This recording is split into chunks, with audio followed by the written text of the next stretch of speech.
મિત્રો સ્વાગત છે આપણે યુટ્યુબ ચેનલ ગુજરાત વેધર ફોરકાસ્ટની અંદર। હવે મિત્રો આપણે વાત કરીશું કે વાવણીનો વરસાદ ક્યારે થશે। ખેડૂતો આમ તો પરેશાન થઈ ગયા છે, કારણ કે એક પણ સારો એવો વરસાદ થયો નથી, જેના કારણે જે ખેડૂત છે તે વાવણી કરી શકે। ગુજરાતમાં જે અને સમગ્ર ભારતમાં જે અનલિનોની ઇફેક્ટ આપણને જોવા મળી રહી છે, જે બહુ ભયંકર છે। ગરમી પણ વધારે પડી રહી છે, સાથે સાથે વાદળછાયું વાતાવરણ હોવા છતાં પણ ક્યાં એવા વાદળો બંધાતા નથી કે જે વરસાદ આપી શકે અને ખેડૂતને જે વાવણી યોગ્ય વરસાદ આપી શકે। તો આ અનલિનોના જે ઇફેક્ટ છે તેના કારણે આવું જોવા મળી રહ્યું છે। પણ મિત્રો જો વાત કરીએ વરસાદની, તો ગુજરાતમાં વરસાદની શક્યતા હજી પણ 10 થી 15 દિવસની આપણને જોવા મળી રહી નથી। હા, ક્યાંક ક્યાંક એવા ગાજવીજ સાથે હળવું ઝાપટું પડી શકે, પણ તે વાવણી લાયક વરસાદ થાય એવી કોઈ શક્યતા હાલ જોવા મળી રહી નથી। આવનારી જે 4 જુલાઈ આસપાસનો જે સમયગાળો છે તે પછીના સમયગાળા પછી જે અમુક જગ્યાએ સારો વરસાદ વાવણી લાયક પડી શકે છે, અને ત્યાર પછી જે વરસાદના એક પછી એક રાઉન્ડ આવે તેવી આપણને જે આપણા જે વેધર મોડલ છે તે અનુસાર જોવા મળી રહ્યું છે। કારણ કે જે હજી કોઈ એવી એક્ટિવિટી હાલ ગુજરાતમાં નથી કે કોઈ લો પ્રેશર સાયક્લોનિક સર્ક્યુલેશન કે કોઈ એવી વેધર સિસ્ટમ નથી જેના કારણે જે ગુજરાતના ભાગોમાં વાવણી લાયક વરસાદ થઈ શકે। અને ખાસ કરીને જે ખેડૂતો છે તે પણ હવે કંટાળીને બોરવેલ દ્વારા પિયત આપીને વાવણી કરી દીધી છે મોસ્ટ ઓફ।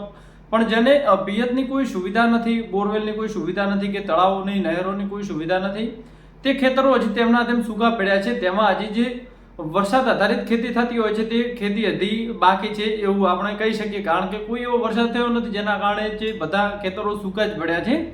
પણ જે વાવણી કરી છે, જે ખેડૂતોએ મગફળીની વાવણી કરી છે, તે ખેડૂતોને યોગ્ય ટ્રીટમેન્ટ આપતું રહેવું પાણીની, કારણ કે એક તો પવનની ગતિ વધારે છે, સાથે સાથે જે ગરમી છે તે વધારે પડી રહી છે, એટલે જે ખેતરો છે જે સુકાતા વાર કરતા નથી, જેના કારણે જે દાણા છે તે સંપૂર્ણ રીતે ઉગી શકશે નહીં। તેથી રાબેતા મુજબ જે ફુવારા પદ્ધતિ હોય તો એક બે કલાકની આજુબાજુ પાણી છાંટતા રહેવું બપોરના સમયે, કારણ કે અતિશય ગરમીના કારણે પછી જે ભેજ સુકાઈ જાય છે અને જે દાણો છે તેને પૂરતો ભેજ ન મળે એટલે તે ધીરે ધીરે બગડી જતા હોય છે, કાં તો સુકાઈ જતા હોય છે, અને ભેજ વગર કોઈ દાણો ઉગી શકતો નથી।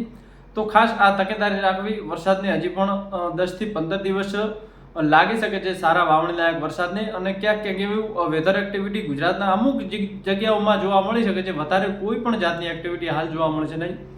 આજ માટે બસ આટલું જ આપણે આજે આગાહી કરી છે જે વેધર મોડલ અનુસાર છે। આપણે એવું નથી કે કોઈ માઇન્ડમાં આવે અને વિચારીને કહી શકાય, પણ આજે આપણા વેધર મોડલ છે તેના અનુસાર જે આ આગાહી છે, કારણ કે આપણે જે 4 થી 5 જુલાઈ પછીનો જે સમયગાળો છે તેમાં જે વાદળછાયું વાતાવરણ વધારે જોવા મળશે, સાથે સાથે પવનની સ્પીડ પણ એક સાઈડ બદલાતી હશે, અને જે ભેજવાળા પવનો છે જે બંગાળની ખાડીના અને અરબ સાગરના જે ગુજરાત તરફ આવશે, અને પછી આ વેધર એક્ટિવિટી આપણા ગુજરાતમાં શરૂ થશે, જેથી કરીને હજી 10 થી 15 દિવસની રાહ જોવી પડશે જેમને જે ખેતરોમાં પિયતની સુવિધા નથી તેમને, અને વાવણી કર્યું છે તેમને પણ થોડુંક બોરવેલ દ્વારા પાણી આપવું પડશે જે પાક તૈયાર કરવા માટે, ઉગાડવા માટે।